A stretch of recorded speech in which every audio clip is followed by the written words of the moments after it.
Hello everyone and welcome to the new video on the channel. Today we are going to look at another tycoon simulator. Some of you already spoken about this in our comment section, so we decided that we finally can get our hands on this game, thanks to the support. So guys, today's guest is the Transport Fever 2.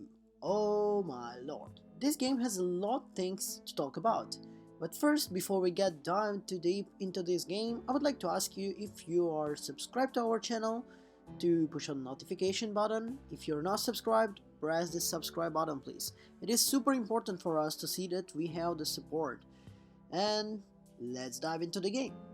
So the Transport Fever 2 is a lot like a transport tycoon. You've dropped into the map, dotted with a small town, resources and factories, and tasked with building the road, rail, sea and air infrastructure that connects them to help the world's economy to develop. With the same scenario on toolset, it's compression that would be inevitable to drone. This game is dangerous.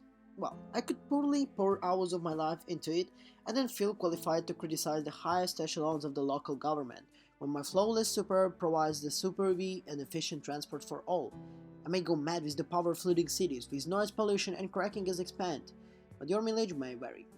So, let's dive deep into more gameplay kind of things. Transport Fever 2 provides tools to build the transport networks across 4 domain road, rail, sea and air. Within each category, the tools provided generally include tracks, roads, offering speed passengers and cargo stations, while depot signals, waypoints, which can be used to direct vehicles to a particular place without using stations, useful to implement one-way system and acting like that. These tools are generally reliable, with an improvement to previous titles in the genre. Also, they can be slightly frictional at the times, especially when it comes to elevation, bridges, and merging different tracks. Once the infrastructure is down, the next step is to purchase some vehicles.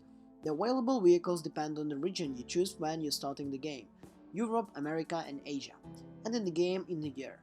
Over a span for more than a century, technologies will progress, from the horse carts to the highest latest speed crafts and aircraft.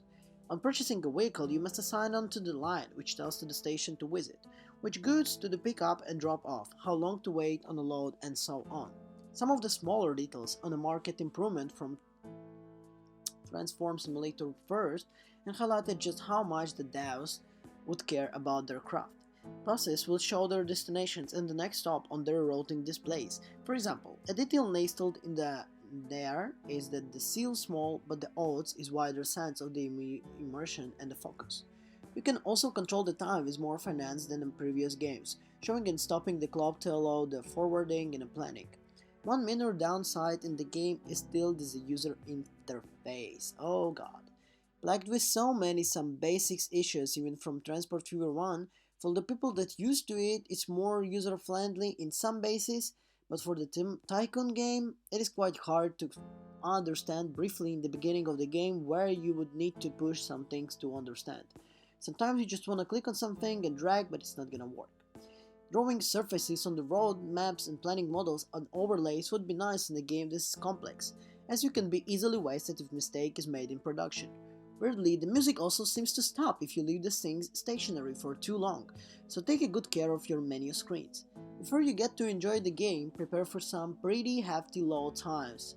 That may sound like an extra addition, but seriously, you would sometimes really go and load up some drinks, you can make some kind of snack, come back and the game is finally loaded. Well, on the joke side, I would say maybe it's on the level of Grand Theft Auto Online. Okay, anyway. You will quickly notice that the game is pretty and to look with the levels of the details that is rare for the strategy game. Many of the screenshots included and the gameplays you'll see in the review are not representative of the zoom level where you spend the most of your time. But the most of the cities looks really good from this level and vehicles are so detailed that you need to show them off. Transport Fever 2 introduces some real gems in terms of features and concepts. In the ability to migrate station cuts down to the lot of frustration, an addition of some impressive sized oceans, really give you the chance to explore chaotic vehicles, canes and more in depth. The use of color coding is expertly done, so as not more detect from immersion and the detail of the game. The road can be given into the levels of elevation if you really want to get nerdy, and then an option to set the music to era depend. And you must absolutely do this, no deviation. To the fans of the series, this is a truly exciting development. It is smoother and richer. if you don't speak about the load time. A lot of unique features are in the game there, and there is some old things that are really symbolized. The campaign is long and varied, and then you can have difficult curves that give you enough scope to appeal of the levels of the interest. I'm going to waste a lot of time in this game, and I recommend you to try it and waste a lot of your time in it. And I'm probably going to miss my train because of the game. All the jokes aside, Transport Fever lacks some things of the charms of the Transport of Tycoon, but we're really not talking about something like the Roller Coaster Tycoon or the Planet Coaster. The core gameplay loop that is made is really addictive. There is some things that I would maybe adjust, but this is all up to preferences. Overall core gameplay for the Tycoon kind of game is really cool, and it's a really very well made game. People who are doing it really study their things. So if you're a fan of the Tycoon simulators, and some of you are on our channel, if you're from the old subscribers like Greg, who suggested us this game, you will be really surprised of how really well made the game is. So if we would mark it, we would give it around of 8 and maybe up to 9 if some of the things would be escalated a little bit better. But for the such genre, the game is really cool and really interesting, and what's the most important, addictive and not repeatable was the most important once again. So thank you everyone for watching this review with us, and check the like if you liked the video, check if you're subscribed, if there is a notification bell on, and I'll see you in the next one. Ciao.